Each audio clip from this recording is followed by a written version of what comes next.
friends, welcome again to my channel where we discuss the science behind this world of medicine. So today we are going to discuss about an important aspect of your lifestyle, which is obesity, or what we generally call as fatness or fat people. And why is it important to know about this concept of obesity? But first, let us have a look at what exactly obesity is. Obesity is increase or accumulation of adipose tissue or excess of adipose tissue in your body. Or in simplistic ways, it is more or accumulation of fat cells of fat in your body. What is the biggest indicator of this obesity? It is BMI, body mass index. It is not just weight, because tall people can be heavyweight and still not obese. So BMI, or which is body mass index, is calculated by keeping mass in kgs on the top and dividing it by square of height, wherein height is in meters. This division gives you a value. This value is called as the BMI or the body mass index and is an indicator of obesity or adiposity, what we call it as. Now, a value of 25, it has been found in large epidemiological studies that a value of BMI above 25 is associated with a lot of heart diseases, hypertension, diabetes mellitus, and other comorbid conditions in people. However, it is to be realized that adiposity or accumulation of fat cells in the abdomen or near the stomach area is considered to be more of a risk factor for these diseases rather than accumulation of fat tissues or fat cells in other parts of the body. Now, what causes obesity?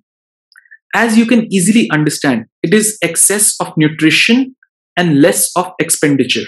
Means you accumulate nutrition or you accumulate fat because of more nutrition or nutrients, but you do not expend those calories. You do not do expenditure of those calories or nutrients, which causes a net positive accumulation in your body. And this accumulation causes obesity.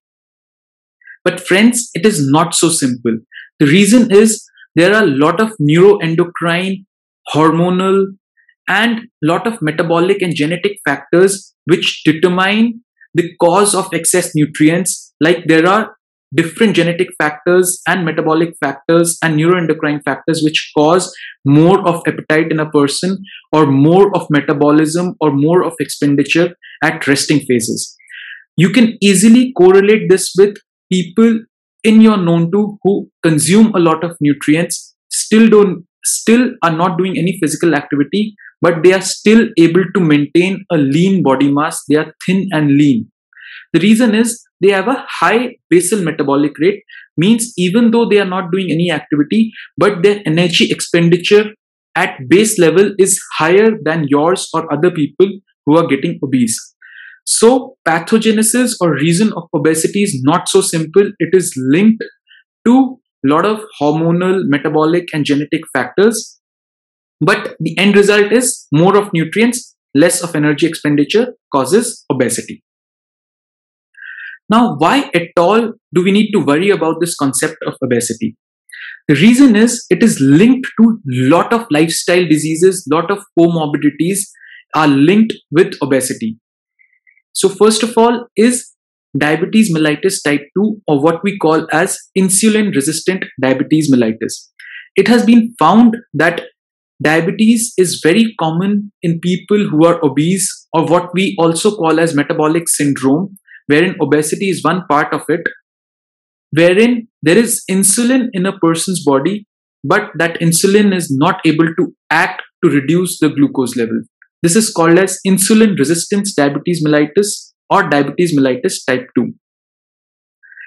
It is also linked, obesity is also linked to hypertension or blood pressure problems in a lot of people. Obesity is also linked to a lot of reproductive disorders, especially in women, wherein there is a specific disease which is very common and very prevalent, which is PCOS or PCOD, which is polycystic ovarian disease. This causes a reproductive failure in women wherein sufficient eggs are not produced for reproduction, and hence women may have problem in conceiving a baby naturally. This is a very, very common problem of obesity in the female population. Then obesity has also been linked to a lot of heart diseases. There have been a study which is very common study, which is a Framingham and very famous heart study, which is a Framingham heart study, wherein it was found that obesity has a direct correlation or direct relation to cardiovascular or heart diseases. Obesity is also linked to lung diseases, wherein people may have sleep apnea, obstructive sleep apnea. The reason is that accumulation of body mass pushes the lung tissue, pushes your thoracic cavity, wherein there is lungs and you do not get sufficient air. And this is especially common or especially found while you're sleeping, which causes sleep apnea, sleep disturbances. Obesity has also been linked to liver diseases, which is very common these days, that a lot of obese people are found to have grade 1 or grade 2 fatty liver, and they ultimately end up in liver failure, which is due to non-alcoholic steatohepatitis. This is a new terminology you should know, which is NASH, which is non-alcoholic steatohepatitis. Yes, people think that liver failure is linked only to alcoholism, but it is not so true in these scenarios, wherein obesity is also causing a lot of liver failure. In fact, the latest study just found that the liver failures are more common because of obesity rather than alcoholism in the current scenarios. Then obesity has also been linked to a lot of cancers, which is basically related to the digestive system cancers, reproductive organ cancers. It has been found as a correlating factor. Obesity has also been linked to a lot of bone diseases, especially due to the weight of the person. The bone experiences degenerative changes. The joints of the knees may experience degenerative changes.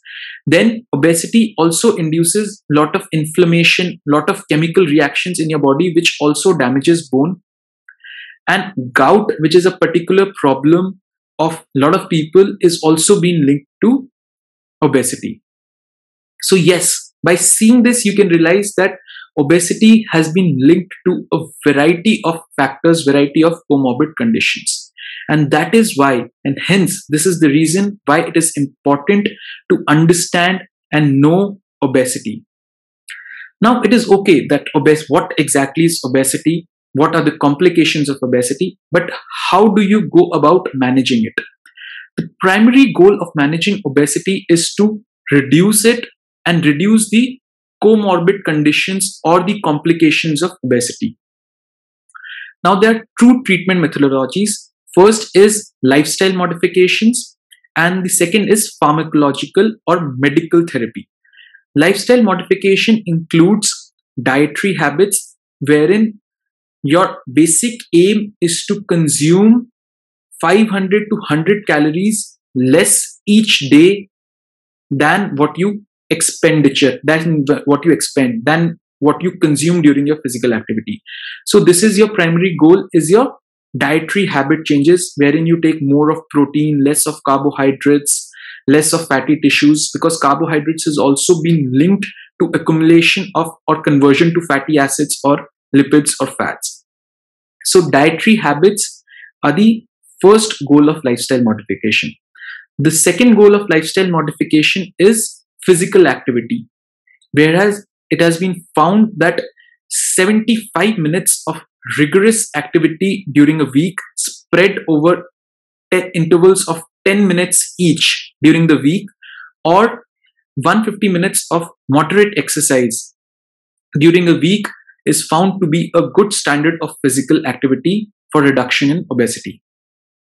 The third is behavioral therapy, wherein the therapy is towards the appetite behavior of a person, where the person consumes less, learns to consume less, learns to control the appetite or the craving for food.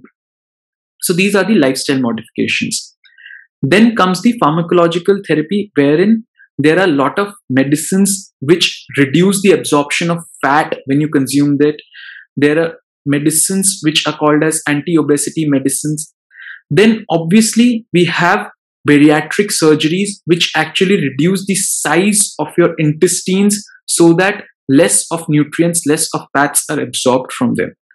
So these are the mainstays of pharmacologic or allopathic therapy for obesity. So this completes the introduction of obesity. Though this was a very generic discussion, but it is important to understand what exactly is obesity, how you define it, what are the complications, and what are the primary goals of treatment in obesity. So friends, if you like my video, please like, share and subscribe, and don't forget to watch my next video. Thank you.